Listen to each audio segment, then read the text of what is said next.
আগামী কয়েকটি দিন ভীষণ রকম গুরুত্বপূর্ণ।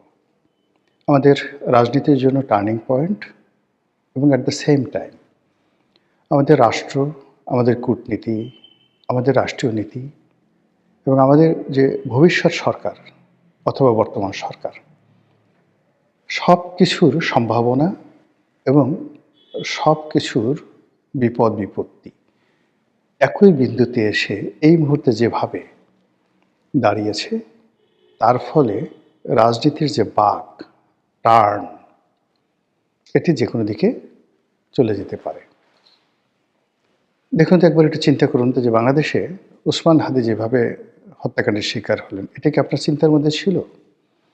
এক ওসমান হাদির হত্যাকাণ্ডের ফলে পুরো রাজনীতি কীভাবে একটা টার্নিং পয়েন্টে চলে গেল।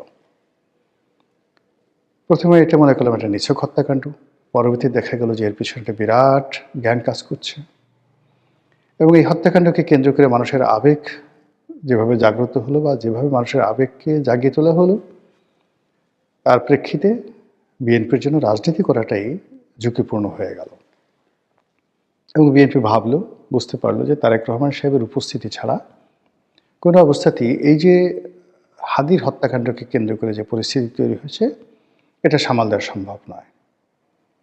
বিএনপি ব্যাকফুটেজে চলে যাচ্ছিল।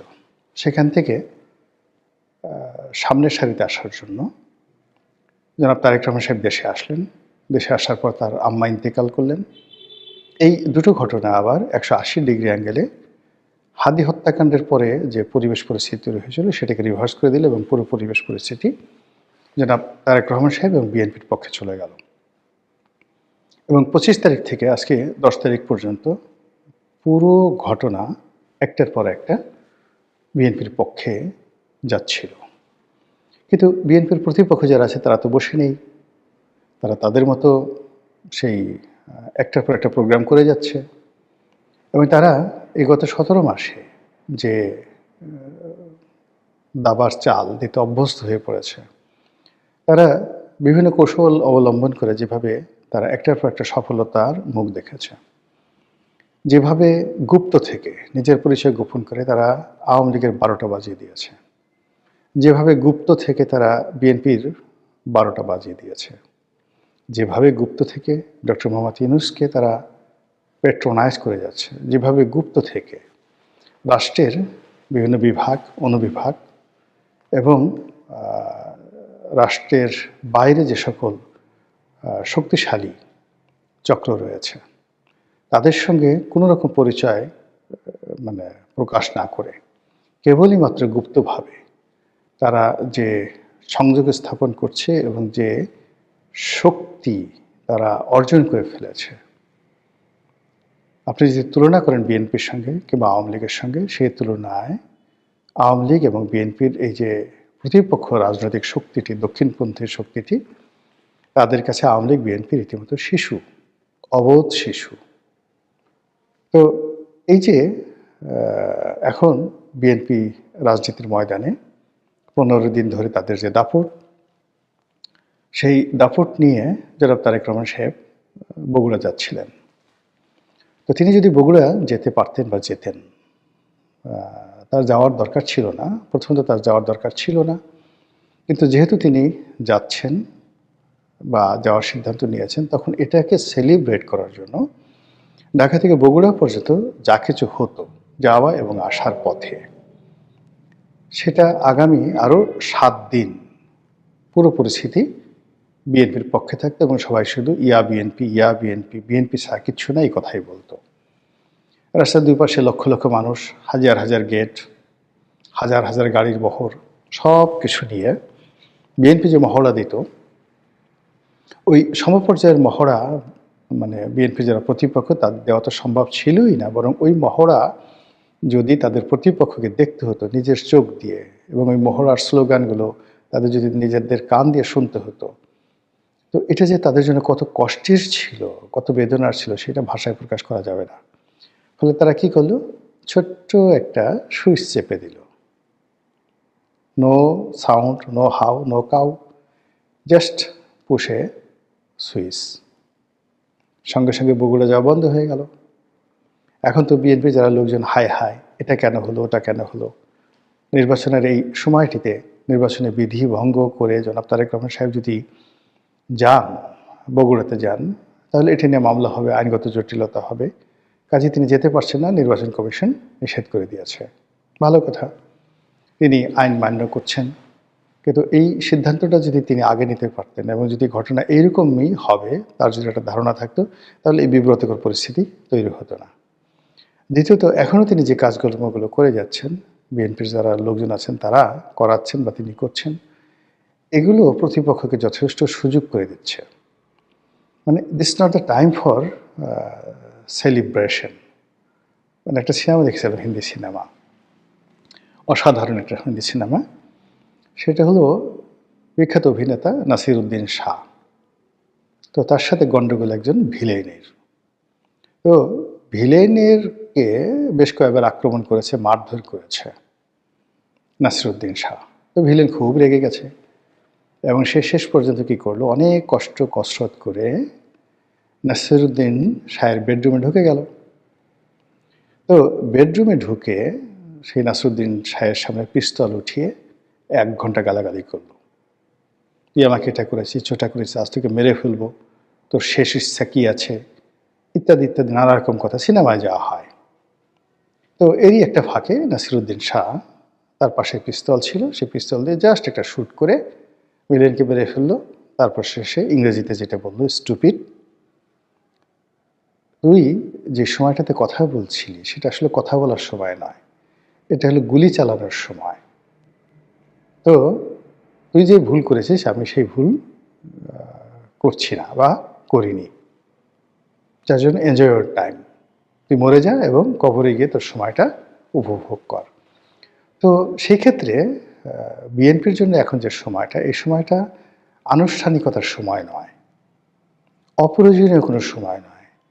তার প্রত্যেকটা মুহূর্ত সে, অর্থাৎ তারেক রহমান সাহেব এবং তার নেতাকর্মীরা নির্বাচনের কর্মকাণ্ডে যত ব্যস্ত থাকবেন এবং তারেক রহমান সাহেব যতটা লোকচক্ষুর অন্তরালে থাকবেন, তানহাই থাকবেন, একাকী থাকবেন, তত তার জন্য ভালো হবে। কোনো অনাহত গেস্টকে তিনি সাক্ষাৎকার না দিয়ে বরং তার যে বিষয় দরকার, যাদের সাথে আলোচনা তার দরকার, যাদের বুদ্ধি দরকার, পরামর্শ দরকার, তো তাদের সঙ্গে তিনি কথা বলতে পারেন, তাদেরকে দাওয়াত দিতে পারেন। এমনকি কিছু কিছু জায়গা আছে তিনি নিজে গোপনে তাদের সঙ্গে গিয়ে দেখা করতে পারেন, আলোচনা করতে পারেন। এটা তার প্রধানমন্ত্রী হওয়ার পথে অনেক অনেক সাহায্য করবে। কিন্তু তিনি মঞ্চে বসে আছেন, অসংখ্য মানুষ আসছে, সবাই বক্তব্য দিচ্ছে, 4 ঘন্টা 5 ঘন্টা চলে যাচ্ছে। 5 স্টার হোটেলে তিনি বহু মানুষের সাথে হ্যান্ডশেক করছেন। ইট লুকস গুড, দেখতে খুব ভালো লাগে এবং এটা প্রয়োজন, তবে এখন নয়। যদি কেউ প্রধানমন্ত্রী হয়ে যায়, প্রধানমন্ত্রী হওয়ার পর আনুষ্ঠানিকতা করার জন্য, সময় কাটানোর জন্য, নিজের রয়্যালিটি দেখানোর জন্য এগুলো দরকার। কিন্তু এই মুহূর্তে এই জিনিসগুলো দরকার নেই। দ্বিতীয়ত, আল্লাহ না করুক, আসলে ক্ষমতা তো আল্লাহর হাতে। 1991 সালে আমরা শেখ হাসিনাকে দেখেছি যে তিনি এরকম আজকের তারেক রহমান সাহেবের মতো খুব, যাকে বলা হয়, সেলিব্রেট করছিলেন।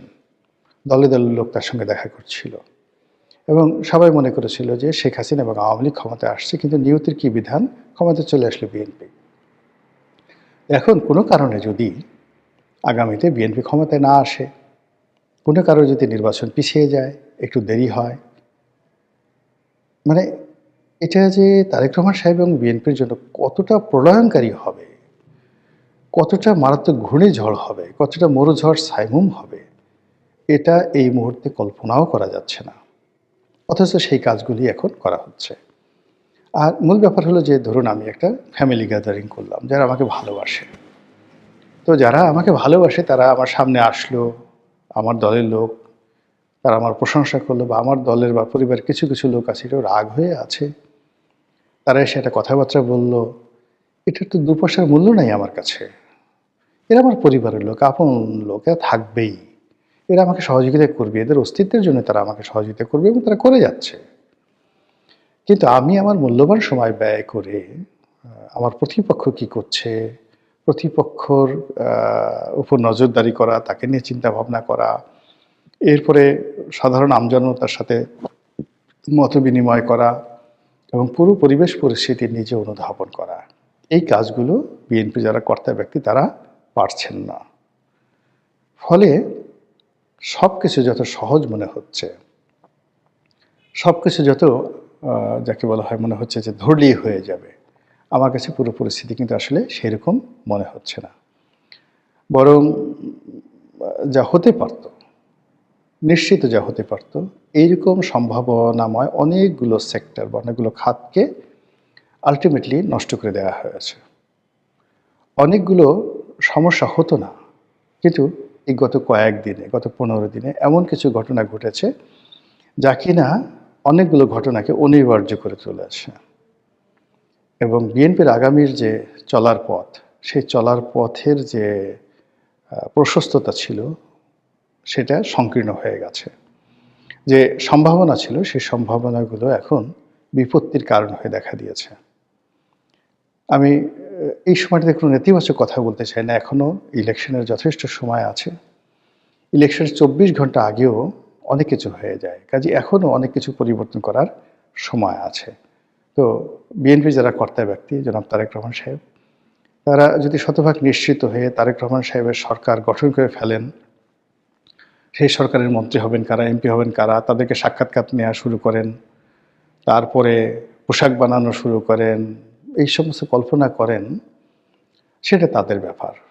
কিন্তু সেটা না করে তারা যদি এই সময়টিকে মনে করেন যে এটা একটা যুদ্ধক্ষেত্র এবং ফেব্রুয়ারি মাসের 12 তারিখ পর্যন্ত আমাদেরকে যুদ্ধ করতে হবে, গভীর রাত পর্যন্ত, যতক্ষণ না পর্যন্ত বঙ্গভবনে গিয়ে আমরা শপথ গ্রহণ না করব আর পার্লামেন্ট মেম্বাররা গিয়ে পার্লামেন্টে বসে শপথ গ্রহণ না করবে, ততক্ষণ পর্যন্ত আমাদের এই যুদ্ধ অব্যাহত থাকবে। যুদ্ধের ময়দানে বিয়ে হয় না, যুদ্ধের ময়দানে গান বাজনা হয় না, যুদ্ধের ময়দানে কোনো আনুষ্ঠানিকতা থাকে না, রাজা সিংহাসনে ওইভাবে বসে না, তাকে যুদ্ধের পোশাকে বসে থাকতে হয়। তো এখন যে একটা নির্বাচনী ব্যাটেল চলছে, যুদ্ধ চলছে, সেই নির্বাচনী ব্যাটেলে আমার কাছে মনে হচ্ছে যে বিএনপির যোদ্ধারা